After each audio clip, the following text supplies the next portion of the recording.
বর্তমানে সবথেকে জনপ্রিয় বক্তা ডক্টর মিজানুর রহমান আজহারী। তিনি শুধু মুসলিমদের কাছে জনপ্রিয় নয়, মুসলিম ছাড়াও বিভিন্ন ধর্মের মানুষের কাছে তিনি অনেক জনপ্রিয় একজন মানুষ। কারণ মিজানুর রহমান আজহারী কখনো অন্য কোনো ধর্ম বা বর্ণকে নিয়ে কটূক্তি করে কথা বলে না। মিজানুর রহমান আজহারী সবসময় সত্য এবং দ্বীনের কথা বলেন। তার কথায় মুগ্ধ হয়ে অনেক মানুষ ইসলাম গ্রহণ করেছে এবং বাংলাদেশের তরুণদের কাছে তিনি সবথেকে জনপ্রিয় একজন ইসলামিক বক্তা। কিন্তু এই জনপ্রিয়তা মিজানুর রহমান আজহারীর কাল হয়ে দাঁড়িয়েছে। মিজানুর রহমান আজহারীর মাহফিলে লক্ষ লক্ষ মানুষের উপস্থিতি দেখে এবং সকল শ্রেণীর মানুষের কাছে তার এত জনপ্রিয়তা দেখে কিছু অশিক্ষিত রাজনীতির ভাইরাস এবং কিছু কাঠমোল্লা এবং মাজার পূজারী তাকে নিয়ে মিথ্যা কটূক্তি করে বর্তমানে তাকে দেশ ত্যাগ করতে এক প্রকার বাধ্য করেছে।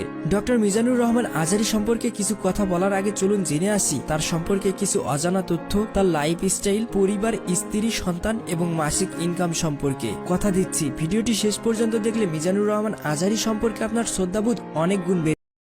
Likey